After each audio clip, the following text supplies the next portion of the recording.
Election అప్డేట్స్ను అందరికంటే ముందుగానే తెలుసుకోవాలంటే ఈరోజే ఆర్టీవీ లైవ్ యాప్ని మీ మొబైల్లో డౌన్లోడ్ చేసుకోండి. 2024 సార్వత్రిక ఎన్నికలు మే 13వ తేదీ పోలింగ్ ప్రక్రియ పూర్తి కాగా జూన్ 4వ తేదీ వరకు కూడాను అటు నాయకులు ఇటు ఓటర్లు ప్రతి ఒక్కరు కూడా ఎదురు చూస్తున్న ఈ తరుణంలోని జూన్ 1వ తేదీన ఎగ్జిట్ పోల్ సర్వేలు విడుదల చేయడంతో ఒక్కసారిగా అటు అభిమానుల్లోని ఇటు ప్రజల్లోని కూడాను ఉత్సాహం అయితే వచ్చింది. అయితే ఇప్పటి వరకు ఇచ్చినటువంటి సర్వే రిపోర్ట్లు అలాగే ఎగ్జిట్ పోల్ రిపోర్ట్స్ ఏవైతే ఉన్నాయో వీటిలోని మాత్రం ఇంకా ప్రజల్లో ఒక కన్ఫ్యూజన్ అయితే నెలకొని ఉంది. అసలు ఏ సర్వేని నమ్మాలి, ఏ ఎగ్జిట్ పోల్స్ నమ్మాలి అనే ఒక చిన్న కన్ఫ్యూజన్లో ఉన్నటువంటి ఈ ప్రజల్లోనే అసలు ఈరోజు చూసుకున్నట్లయితే కనుక శ్రీకాకుళంలోని నాగావళి వాకర్స్ క్లబ్ దగ్గరికి రావడం జరిగింది. అసలు ఎటువంటి పరిణామాలు ఇప్పుడు చోటు చేసుకున్నాయి, ఇప్పుడు వచ్చినటువంటి ఈ సర్వేలు కానీ ఎగ్జిట్ పోల్ రిజల్ట్స్ కానీ వీటి మీద అసలు ఎంతవరకు క్లారిటీ ఉంది, ఈ ఇచ్చినటువంటి ఎగ్జిట్ పోల్ సర్వేస్ మీద ఒకవేళ యాజ్ ఇట్ ఈస్గా వాళ్ళు ఇచ్చినట్టుగానే రిపోర్ట్స్ వస్తున్నాయా, రిజల్ట్స్ వస్తున్నాయా, లేకపోతే దానికి భిన్నంగా తారుమారు అయ్యే అవకాశాలు ఏమైనా ఉన్నాయా అనేది మాత్రం ఈరోజు మనం అడిగి తెలుసుకునే ప్రయత్నం చేద్దాం. Hi sir, good morning. Good morning. ఏం పేరు సార్ మీ పేరు? నా పేరు కొండ సింహాచలం, దమ్మలవీధి మాది. అయితే ఇప్పుడు చూసుకున్నట్లయితే కనుక నిన్న విడుదల చేసినటువంటి ఎగ్జిట్ పోల్ రిజల్ట్స్ ఏవైతే ఉన్నాయో ఆ రిజల్ట్స్ ఏ విధంగా ఉన్నాయి, అందులో ఎంత ట్రాన్స్పరెన్సీ ఉంది, అది ఎంతవరకు ఆ రిజల్ట్ సక్సెస్ఫుల్గా రేపు పార్టీ ఫామ్ చేసే అవకాశాలు ఉన్నాయి, ప్రభుత్వం ఫామ్ చేసే అవకాశాలు? ఇవాళ రేపు ఎగ్జిట్ పోల్స్ కోసం నమ్మవలసిందే. ఎందుకంటే ఎప్పుడు కూడా ఎగ్జిట్ పోల్స్ రాంగ్ అవ్వలేదు. ఉన్న 11-12 ఎగ్జిట్ పోల్స్ ఉన్నా పేరు నేను చెప్పలేను, కానీ ఒక 9% మంది ఎగ్జిట్ పోల్స్ మన తెలుగుదేశం వస్తుందని చెప్పారు. అలాగే ఎంపీ సీట్లు మన శ్రీకాకుళం సంబంధించి 13 వైసీపీకి వస్తాయన్నారు, 12 కూటమికి వస్తామన్నారు. అయితే 90% ఎగ్జిట్ పోల్ నమ్మాలి. ఎందువల్లంటే ఎప్పుడు కూడా ఎగ్జిట్ పోల్ రాంగ్ అవ్వలేదు. ప్రజలైనా ఎవరైనా మేమైనా విశ్వసించింది నిన్న పోలింగ్ రోజు కోసం కాకుండా ఎగ్జిట్ పోల్ కోసం ఎదురు చూసిన జనాలు చాలా మంది ఉన్నారు. అందరూ టీవీలు కతుక్కొని ఎగ్జిట్ పోల్ కోసం చూశారు. కారణం ఏంటి? ఎగ్జిట్ పోల్ మీద ఉన్న నమ్మకం వల్ల జనాలంతా టీవీలకు అతుక్కొని అది చూశారు. ఇవాళ కూడా ప్రభుత్వం అంగీకరిస్తే ఇవాళ అగాధులు బగాదులు మొత్తం దుమ్దాం చేసిందాం. అవి లేవు కనుక కాముకున్నారు ప్రజలు. మనకి ఎత్తినందుకు ఈ గొడవలు ఎందుకంటే మన రాష్ట్రంలో 4 దగ్గర గొడవలు అవుతున్నాయి. కానీ ఎలక్షన్ కమిషన్ అందరికీ కాముగా ఉండమని చెప్పింది కనుక ఆ విధంగా ఇప్పుడున్న ఎగ్జిట్ పోల్ కొంతమంది అంటారు డబ్బులు ఇచ్చి ఎగ్జిట్ పోల్ చెప్పించారని. అది రాంగ్. ఎప్పుడు కూడా ఎగ్జిట్ పోల్ వారు ఉన్నట్టుగా ప్రచారిస్తారు.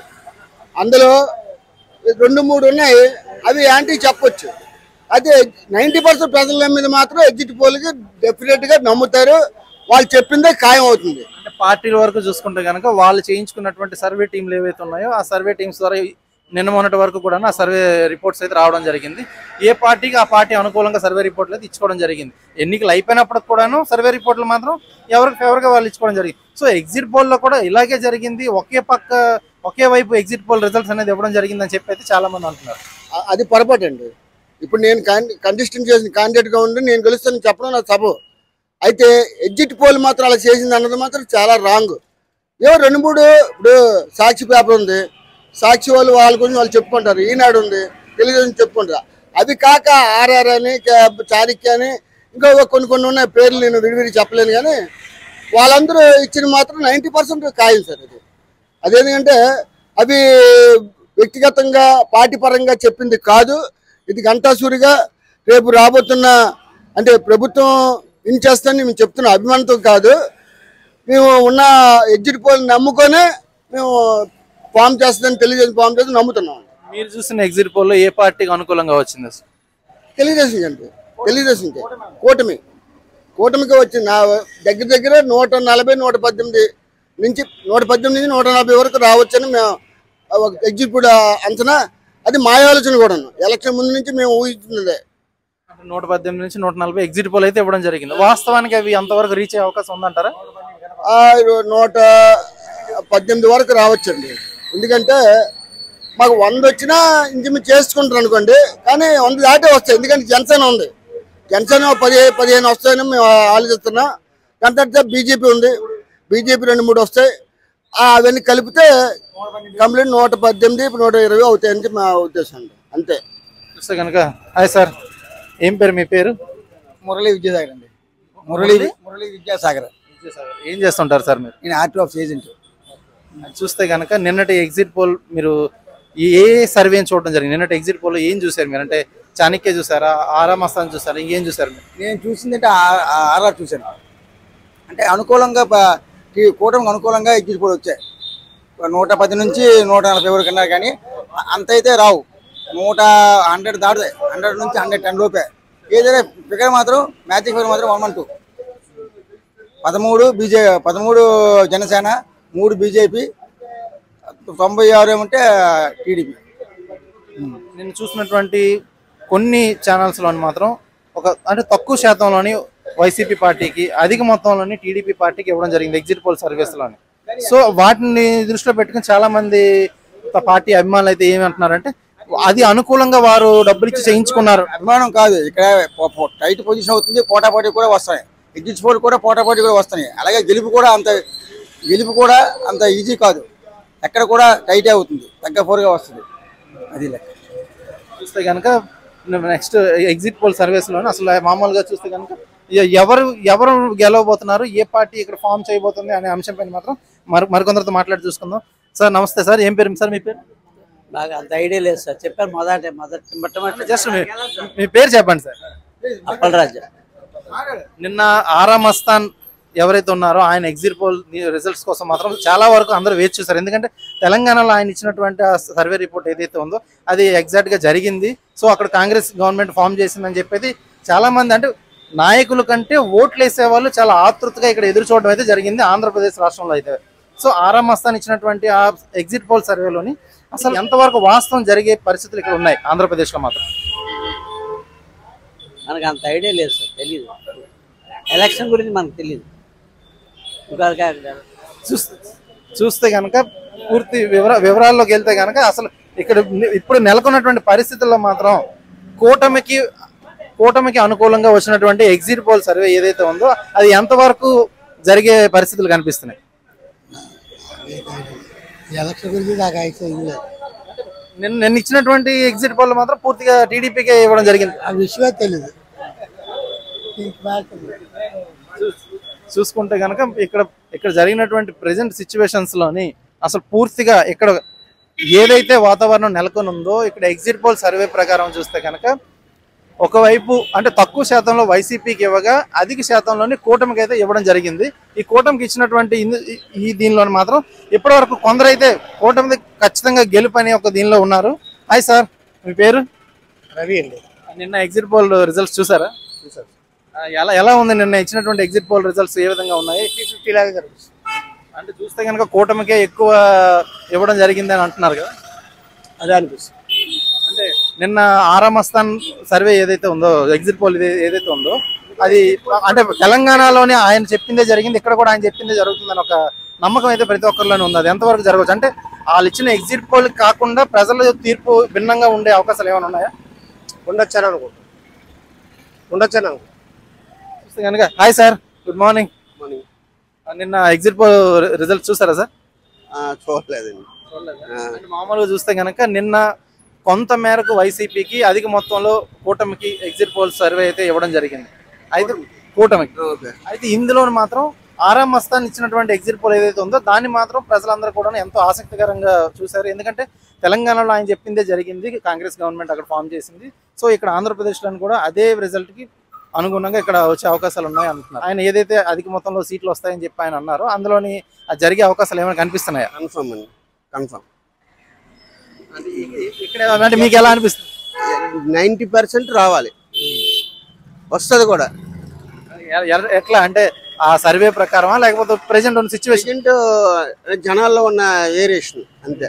అంటే అనుకుంటారు కదా మార్కెట్లో ఈ గవర్నమెంట్ మారితే బాగుంటుంది చాలా మంది అనుకుంటారు కాబట్టి దాన్ని బట్టి చూస్తే కనుక ప్రజల నాడు ఒక పక్కన, ఎందుకంటే ప్రజలు ఏమనుకుంటున్నారో ఆ ప్రజలు అనుకునే దానికి అనుగుణంగా తీర్పు అయితే రానుంది. అయితే ఇందులో భాగంగానే చూస్తే కనుక ఎగ్జిట్ పోల్ సర్వేస్ ఏవైతే ఉన్నాయో వాటికి భిన్నంగా ఇచ్చినటువంటి ఈ రిజల్ట్ ఏదైతే ఉంటుందో అది ఖచ్చితంగా ప్రజలే ఇస్తారు. Hi sir, good morning. ఏం పేరు సార్ మీ పేరు? కొండలరావు సార్. నిన్న ఎగ్జిట్ పోల్ రిజల్ట్స్ ఏమైనా చూసారా సార్? దాని గురించి అంటే సర్వేలో అంతలక్క అన్ని రకాలు చెప్తుంటారు. ప్రజలకి మెయిన్ ఏ అవసరాలు ఎలాగ గవర్నమెంట్ తీర్చిదిద్దు దాన్ని బట్టి ఓటింగ్ జరుగుతుంది. దాన్ని బట్టి మిగతా విషయం అనేది ఎల్లుండి తెలుస్తుంది. అంటే చూస్తే కనుక నిన్న ఇచ్చినటువంటి సర్వే రిపోర్ట్స్ ఏవైతే ఉన్నాయో ఆ రిపోర్ట్స్ అంటే ఆ రిపోర్ట్స్కి మన తెలంగాణలో చూస్తే కనుక ఆరా మస్తానా ఎవరైతే ఉన్నారో అతని తాలూకా ఎగ్జిట్ పోల్ రిజల్ట్స్ చూసి అక్కడ గవర్నమెంట్ ఫామ్ చేసింది. సో ఇక్కడ ఆంధ్రప్రదేశ్లో కూడా ఆయన ఇచ్చినటువంటి ఫలితాల మీద ఆధారపడి ఉందని అందరూ అనుకుంటున్నారు. సో దానికి భిన్నంగా ఏమైనా తీర్పు రానుందా? మేమైతే కేకే సర్వేనే సమర్థిస్తాను. నేనైతే కేకే సర్వే 161 అంటే 161 వస్తాయి. దానికి రీజన్ ఏంటి చెప్పమంటే ఆ టైంలో పోలింగ్ పర్సంటేజ్ 78% ఎంత అయింది, ఈసారి 82% అయింది. రెండవది మీకు వ్యతిరేకత. గతసారి చంద్రబాబు నాయుడుకి ఎవరు ఊర్లోకి గ్రామాల్లోకి వెళ్తే ఎంటబెట్టలేదు, ఈసారి ఎంటబెట్టారు ఈ ఎమ్మెల్యేలు. అంత వ్యతిరేకత ఉంది. అంత వ్యతిరేకత ఉన్నప్పుడు 151 కన్నా ఎక్కువే రావాలి కదా. అది రీజన్. ఖచ్చితంగా కూటమికే వస్తుందండి. కూటమికే వస్తుంది. చూస్తే కనుక సర్వేలు చెప్పినటువంటి కూటమికి సర్వేలు ఏవైతే ఫేవర్గా ఉన్నాయో అవి వాటిని బట్టి కూటమి వస్తుందని చెప్తున్నారు. మీరేమంటారు సార్? ఆరా మస్తానా సర్వే సూపర్ అండి. అదే కరెక్ట్ ఉంది. ఇవన్నీ పేకు. కలియుగం ఏమంటారు, వీరబ్రహ్మేంద్ర స్వామి అనుకోవచ్చా? మీరు ఏ టీచర్ దగ్గరికి వెళ్ళండి, ఎవరి దగ్గరికి వెళ్ళండి, ఆరామస్తేనే కరెక్ట్ అంటారు. ఇప్పుడు వరకు మాకు తెలిసింది. ఆయన ఇచ్చిన రిజల్ట్ మొన్న కాంగ్రెస్ ఇది తెలంగాణ, అంతకుముందు కేసీఆర్ ఇది. సో ఇప్పుడు చూసుకుంటే కనుక అక్కడ తెలంగాణకి ఇక్కడ ఆంధ్రప్రదేశ్కి చాలా డిఫరెన్స్ ఉంది. అంటే ప్రజల ఆలోచన విధానంలో కానీ ఇక్కడ ఉన్న ప్రజెంట్ సిచ్యువేషన్ అయితే ఏమి కానీ, ఎందుకంటే రాష్ట్ర విభజన జరిగిన తర్వాత ఇక్కడ పరిస్థితులు చాలా భిన్నంగా ఉన్నాయి మిగతా రాష్ట్రాలతో పోల్చుకుంటే. సో దాన్ని బట్టి ఆరా మస్తానా ఇచ్చినటువంటి రిజల్ట్ ఏదైతే ఉందో అది సక్సెస్ఫుల్గా రీచ్ అవుతుంది. సక్సెస్ఫుల్ అవుతుంది. నమ్మకం అదే. మీ పేరు ఏం పేరు సార్? నారాయణమూర్తి. మీరేమనుకుంటున్నారు? ఎవరు సర్వే సక్సెస్ఫుల్ గా రేపు గవర్నమెంట్ ఫామ్ చేసేందుకు ఆర్ఎంఎస్ సర్వే ఇప్పుడు 4 ట్రిప్లకి సక్సెస్ అయ్యింది, కానీ ఈ ట్రిప్ కూడా అవుతుందని నమ్ముతున్నాం. అది గట్టిగా నమ్మడానికి గత 4 సార్లు అయ్యింది. ఈసారి ఏమో ఇక్కడ ప్రజలు ఇచ్చే తీర్పు బట్టి మారిపోవచ్చేమో. సైలెంట్ గా ఉన్నారు కానీ ప్రజలందరూ ఎవరు నిజం చెప్తున్నారైతే, ఎవరు నిజం చెప్పడం లే కదా. అదే ఇప్పుడు వచ్చిన కన్ఫ్యూజన్ అంతా అదే. మిగతా రోజులతో పోల్చి నిజం చెప్పలేదు కాబట్టి ఆర్ఎంఎస్ చెప్పిందని ఎక్కువ వస్తాయని మేము ఊహిస్తున్నాం, ఇంకెక్కువ వస్తాయని. ఇంత సైలెంట్ ఓటింగ్ లో కూడా ఇన్ని సీట్లు వస్తాయి, ఇంత గెలుపు వస్తుందని చెప్పి అయితే ఆ రిజల్ట్ ఏదైతే ఉందో అది ఇప్పటికీ కూడా ప్రజల్లో కన్ఫ్యూజన్. ఎందుకంటే ఈ సంక్షేమాలు అయితేనేమి మిగతా లబ్ధి ఇవి అయితేనేమి వాటిని బేస్ చేసుకున్నట్లయితే కనుక ప్రజలంతా కూడాను వైసీపీకి ఎందుకు ఓట్లు వేయరు అని ఒక కన్ఫ్యూజన్ లో అయితే ప్రజలు ఉన్నారు. నాయకులు కూడా అదే ధీమాలో ఉన్నారు. మరి ఇటువంటి ధీమా వ్యక్తం చేస్తున్న ఈ తరుణంలో ఏ విధంగా వచ్చే అవకాశాలు ఉన్నాయి అనుకుంటున్నారు? ఆర్ఎంఎస్ చెప్పింది ఇప్పుడు సక్సెస్ అయ్యింది కాబట్టి నమ్ముతున్నాం అంతే. కానీ నెక్స్ట్ ఏంటి, జనాలు ఓట్లు కూడా లేడీస్ ఓట్లు ఎక్కువ పడ్డాయండి జెంట్స్ ఓట్ల కంట. దాని మీద జనాలందరూ వస్తుందని కూటమే వైఎస్ఆర్ వస్తుందని అనుకుంటున్నాం. ఇచ్చినటువంటి ఆర్ఎంఎస్ 4 సార్లు ఇచ్చిన ఆ రిజల్ట్ ఏదైతే ఉందో ఆ రిజల్ట్ ని బేస్ చేసుకొని అక్కడ ఆయన చెప్పిందే జరిగింది, ఇక్కడ కూడా ఆయన చెప్పింది జరుగుద్ది. అందులోనైతే ఖచ్చితంగా మేము నమ్ముతున్నాం. ఎగ్జిట్ పోల్ రిజల్ట్ ఏదైతే ఉందో దాన్ని అయితే మేము ఖచ్చితంగా నమ్ముతున్నాం. ఏదేమైనప్పటికీ కూడాను రేపు రాబోయే 4వ తేదీ వరకు మాత్రం వేచి చూడాల్సిందే. ఎందుకంటే ప్రజల తీర్పు ఏదైతే ఉందో చిట్ట చివరి తీర్పు అదేని.